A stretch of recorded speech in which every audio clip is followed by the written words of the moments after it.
मैं लगभग बचपन से ही पेंटिंग में इंटरेस्ट है, तो बचपन से ही पेंटिंग करती हूँ और धीरे धीरे मुझे इतना इंटरेस्ट आया कि मैंने अपनी लोक कला एपन पे काम करना स्टार्ट करा। उसको मैंने बढ़ावा देने के लिए 2023 में ललित कला अकेडमी द्वारा मेरा चयन हुआ, जिससे मैं बिहार गई थी। हमने जो नया सांसद भवन बनाया उसमें काम करा था। उसमें जो पीपल्स वॉल के नाम से एक बड़ी सी पेंटिंग है, 80 फीट की वो पेंटिंग है। उस पर हम सभी राज्यों की महिलाओं ने मिलकर अपने अपने राज्यों की लोक कला को वहाँ प्रस्तुत किया था। वो पेंटिंग 80 फीट लंबी है और वो नए सांसद भवन में लगी हुई है, जिसे पीपल्स वॉल नाम से जाना जाता है। अब मैं मिनिएचर्स पे काम कर रही हूँ अपने सर के साथ, ताकि लोग मिनिएचर्स के बारे में भी जाने, गढ़वाल पेंटिंग के बारे में जो विलुप्त हो चुकी है उसके बारे में हम काम कर रहे हैं। तो आपने तो ललित कला अकेडमी से प्रोफेशनल ट्रेनिंग? नहीं, मैंने कोई ट्रेनिंग नहीं ली।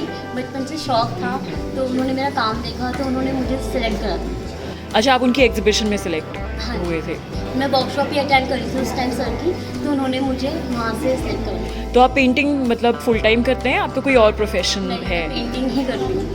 एक्चुअली मैंने एनिमेशन करा है, लेकिन मैं उस फील्ड में ना जाके मैं पेंटिंग के फील्ड में ही गई। तो मतलब किस प्रकार से आज हम विमेंस डे मना रहे हैं, अंतर्राष्ट्रीय महिला दिवस, एक महिला के तौर पर आपको कोई चैलेंजेस आते हैं एज एन आर्टिस्ट, या फिर सारे आते हैं? उसके बारे में हमें बताइए, क्या क्या चैलेंजेस आते हैं काफ़ी आपको? सारी जैसे एग्जीबिशंस होती हैं, दूर होती है, तो हमें अकेले जाने में थोड़ा हिचकिचाहट होती है कि इतनी दूर अकेले कैसे वुमेन सफ़र करेंगी। और काफ़ी बार फैमिली भी सपोर्ट नहीं करती दूर जाने के लिए, बट कभी हम जा पाते हैं और कभी नहीं जा पाते। लेकिन फिर भी आप ये इतना सब कुछ कर रही हैं और यहाँ पर आप प्रदर्शन भी कर रही हैं, तो ऑब्वियसली एक आपकी फैमिली मतलब सपोर्ट करती होगी कुछ हद तक। फैमिली सपोर्ट नहीं था एक्चुअली मुझे एग्जीबिशन के लिए, तो मुझे बिल्कुल भी फैमिली सपोर्ट नहीं करती थी और स्टॉल वगैरह लगाते थे, उन्हें बिल्कुल भी पसंद नहीं था, बट मैं फिर भी अपनी जिद से ही काम करती हूँ। तो आपको अपनी फैमिली के साथ काफ़ी नेगोशिएट करना पड़ा? हाँ जी। तो अपने पेंटिंग स्टाइल्स के बारे में कुछ बताइए। आप गढ़वाली हैं? नहीं, मैं देसी हूँ, मैं गढ़वाली, मतलब दादा से भी दादा पुराने ज़माने से काफ़ी टाइम से ही है। अच्छा, लेकिन आप ओरिजिनली गढ़वाली। बट आप अपने पेंटिंग से मतलब किस तरीके के टॉपिक्स, थीम्स लेते हो और आपको कहाँ से उसके लिए प्रेरणा मिलती है, इंस्पिरेशन? मुझे बचपन से मेहंदी में बहुत इंटरेस्ट था, तो मैं मेहंदी आर्टिस्ट भी हूँ।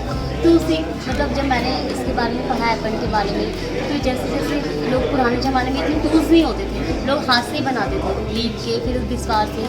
लेकिन मैं जैसे जैसे सब इन्वेंट होता है, टूल्स आते हैं हमारे पास, तो मैं एक्रेलिक कलर को कोन में डाल के जैसे हम मेहंदी स्टाइल में बनाते हैं उस स्टाइल में बनाते हैं।